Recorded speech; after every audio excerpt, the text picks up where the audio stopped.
What's going on, people? Welcome to episode 1 of the live event videography crash course, breaking down everything I know about live event videography. Throughout the course of the last year and a half, I've shot over 50 different nightclubs and venues, and I'm breaking it all down into, I think it's going to be 5 or 6 videos, a small playlist. Full playlist is linked down below if you're just watching one of the singular videos. And I'm breaking down everything I know about live event videography, from the equipment you're gonna need to how to build this into essentially a full-time income and full-time hustle that you're out there filming clubs and venues every single weekend. Without further ado, let's get into it. So we're doing the equipment first. The equipment it is. And first off, obviously this probably don't come as a surprise to anybody. You need a camera. However, the camera isn't the craziest thing. Obviously, it's a pretty crucial element. It's what you're filming everything. However, you really just need a good camera, like a base level good camera. In terms of specifications, most of the heavy stuff comes with the lens, which we'll talk about next. But the main thing you want to look for is if you're getting yourself a Sony and a Sony type of camera, you want to actually focus on some in-body stabilization, because the Sony cameras really go for that. But if you're going for some more Panasonic stuff, the actual in-body stabilization comes with the lens. So if you're getting a Sony, keep a lookout for in-body stabilization. But if you're going with a Panasonic or something else, you don't necessarily need to get in-body stabilization in the camera. So just get yourself a good camera. Next up, a lens.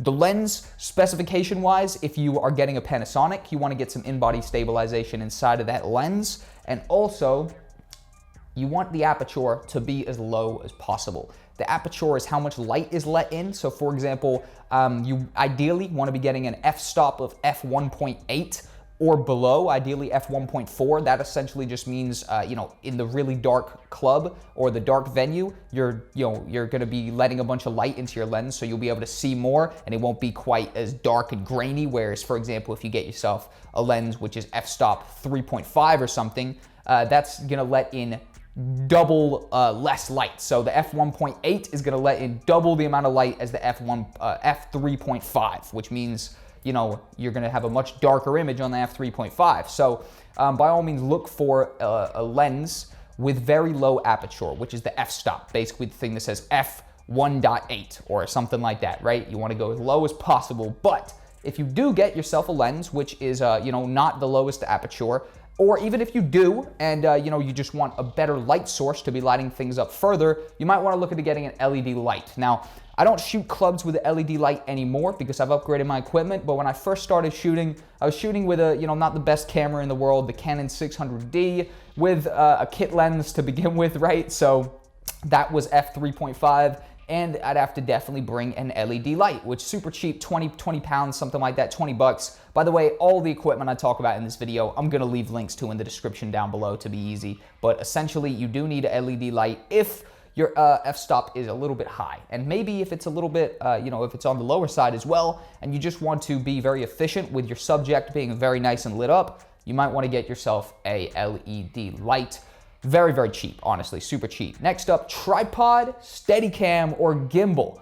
I steer clear from this stuff, but I have used stuff like this before. Again, maybe when I didn't have my techniques totally down, which I'm going to talk about loads of techniques on shooting better videos later on. That's going to be another episode, so I won't go into that now. But if you are starting out and you definitely want to secure the steady shots, you might want to bring yourself a tripod, a Steadicam, or a gimbal. But if this isn't your first run around, I don't think you need it. You're overall going to be bulking yourself down. Being in a tight club, if you're not filming like a huge venue where you're just up on the stage or whatever, and it is kind of like an actual like lounge or like a nightclub type of thing, it can be pretty annoying to have anything bulky on you where you're trying to get past people and stuff, and it will actually slow down your maneuverability around the club.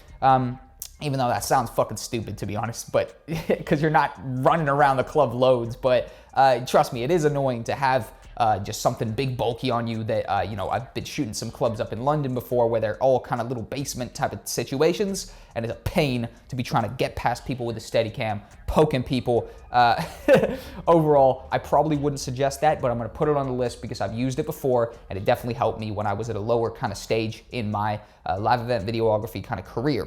All right, informal cut in. I forgot to include these on the list for some reason. This right here, this little black pod, might look a little bit inconspicuous or you're not too sure what it is, but this is probably the most important thing to include on your equipment list.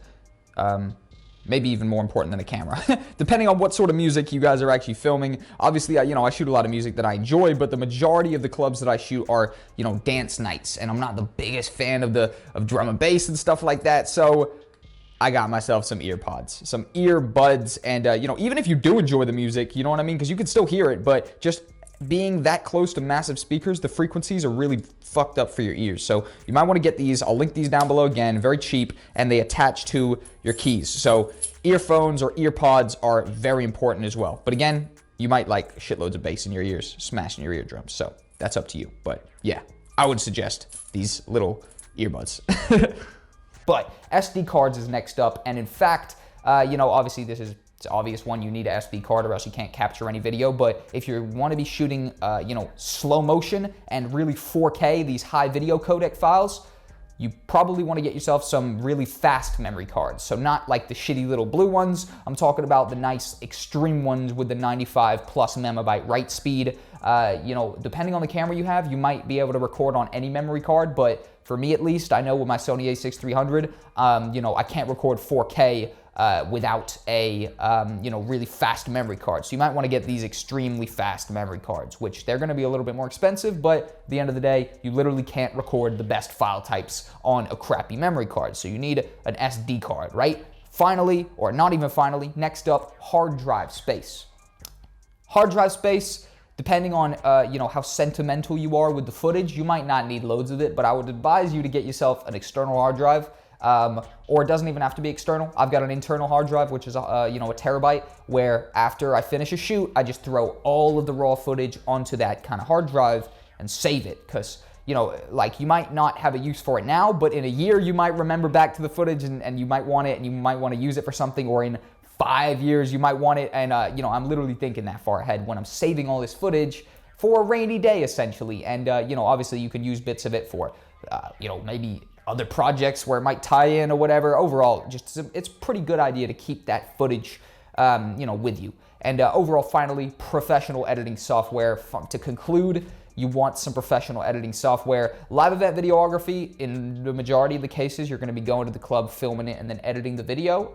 I've had a couple gigs where they just hired me as the cameraman, which is pretty fun, to be honest, because you don't actually have to do any of the edit. You just turn up, get paid, and stand in the club, filming some people. But at the end of the day, professional editing software is definitely on the list. In terms of what I would define as professional editing software would be, Adobe Premiere Pro, basically. That's what I use. Premiere, if you're not part of the Adobe gang, I don't really know what sort of videos you're creating. A lot of people aren't actually part of the Adobe gang, so by all means, any good editing software you could use, that's just my personal preference. But thank you guys for watching episode 1 of the live event videography crash course. Full playlist link down below. Without further ado, we're gonna crack on, and I'll see you in episode 2.